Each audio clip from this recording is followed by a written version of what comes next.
guys, welcome back to the channel. Today we are in the BMW 335i N54 engine, 3 litre straight 6 twin turbo. Thought I'd do a little video today just highlighting some of the issues that can be found with these engines. Just something as a reference if you're thinking about buying one or you've got one, things to look out for. So yeah, just want to go over a few of those things with you now.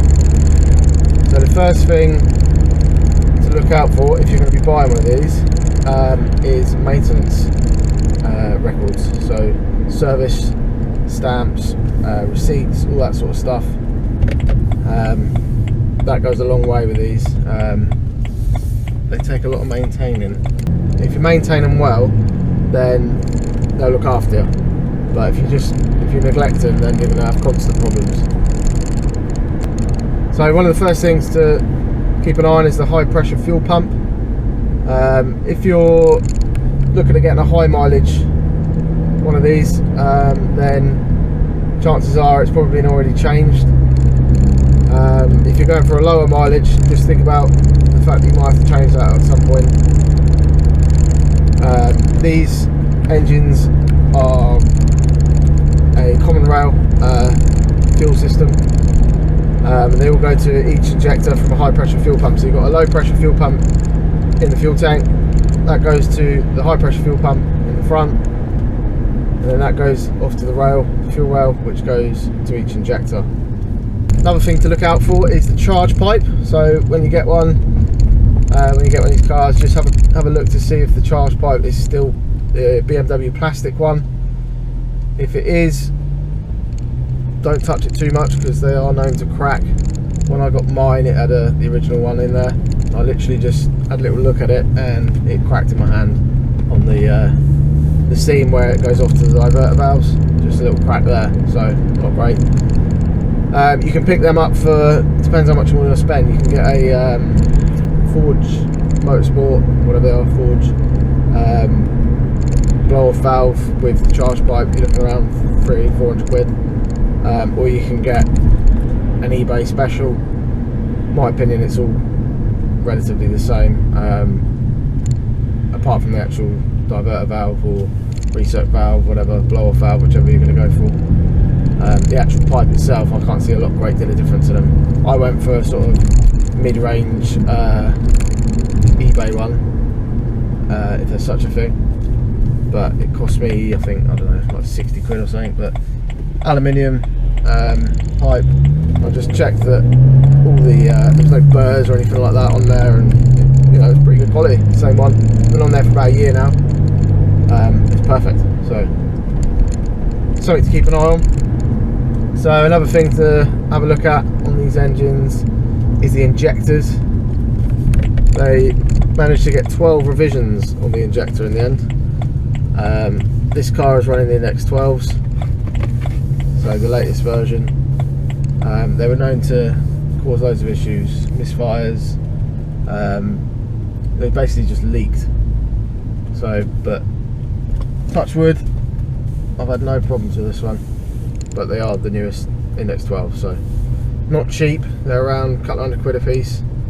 They need to be coded in as well, so it's a few quid to get them all done, but definitely worth it in my opinion, just for the peace of mind really.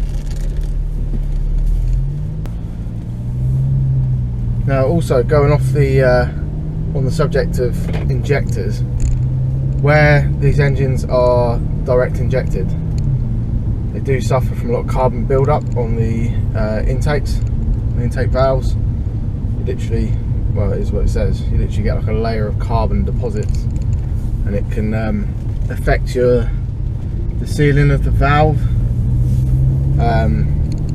So you can run into a few issues there. So quite a simple fix, or preventive maintenance, is just a good walnut blast. It's not something I would consider doing myself, because by the time you've bought all the kit to do it, you could have just got someone else to do it who's got all the stuff and ready to do it. I think it costs around sort of 250 quid, something like that, 250, 300 quid, but definitely worth doing.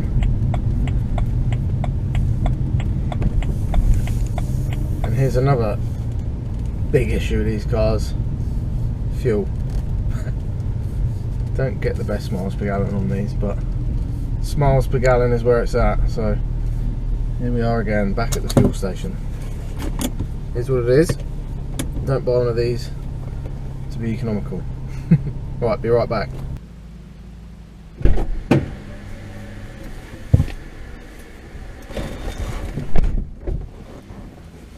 Oh, it's freezing.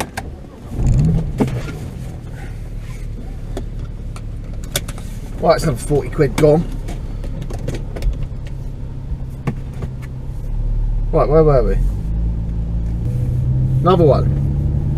Wastegate Rattle on the turbos. That's another common issue. You can normally hear it like a chattering coming from the turbos, like a vibrating metallic sound. Yeah, another one. Normally comes on when the, well, can be anyway, I was going to say when it's higher mileage, but you can get them a lower mileage as well. There was a recall, I think, I don't know if it's the same in the UK and the US, I don't know, but BMW dealerships would just adjust the actuator arms via the ECU, and then it was just a matter of time until they went wrong again, but it got them out of the warranty period. That's what the rumours are, so whether that's true or not, but yeah, it's just another little issue to keep an eye on. If it does need doing, and you get, by the time you spent out to get your turbos done or get new turbos fitted, OEM ones, what most people do is just go for uprated turbos. So 16T, 17T, even 19T now, Chinese turbos, hybrid turbos. So you can get a fair amount of power out of them now. So for the same price as what you'd pay for normal OEM ones, why not get the more powerful or more power ready turbos, hybrids? Which leads us on to the next issue, common issue, the valve cover. Valve covers are plastic on these. I have no idea why. I'm guessing it's a cost saving thing, but it's just mad. But anyway, they're plastic, they tend to crack, the gaskets then go hard, and it's just crap. So 9 times out of 10, if you've got a smell of oil, like a burning oil smell coming from the engine bay, it's normally coming from the valve cover. You can spend 400 quid and get a genuine BMW one, or you can spend 60 quid and get an eBay one. Personally, the eBay one, you're going to do it 2 or 3 times till it's actually made a good seal. I would say the actual cover itself is fine, but the gasket, if you're going to go for the eBay one, just get a genuine gasket. It's like 20 quid, 25 quid. That way you're saving a bit of money by not, you know, by getting the Chinese one, but you're not relying on that gasket, because they are really hard, those gaskets. So just get the genuine gasket. Another gasket that seems to fail on these is the oil filter housing gasket. Now they can be quite catastrophic if it really goes wrong, because basically the oil filter housing sits at the front of the engine. You've got oil going through the filter and back into the engine. You've also got lines for the some coolant lines that go through there, and the gasket seals from the outside, but also between the coolant and the oil. If you do start getting oil dripping down the front of the block, it can get on your belts at the front, or your belt, which can then slip your belt off. If you're doing some speed or some RPM, then it can cause the front crank to actually pull in, suck the belt into the engine, and then it's game over. So not worth skipping the maintenance on that. And while you're there, you might as well do the idler pulley and belt at the same time, because you're all sort of in the same area, because that's another one. They're not as prone to it, but they do tend to go at sort of, I don't know, 50, 60,000 miles. It's worth getting a new one. But that pretty much covers most of the major ones. I'm probably forgetting a few, but they're the main ones I would look at if I was buying a new one. But yeah, so thanks for watching. Got another video coming up on the 335i next few days.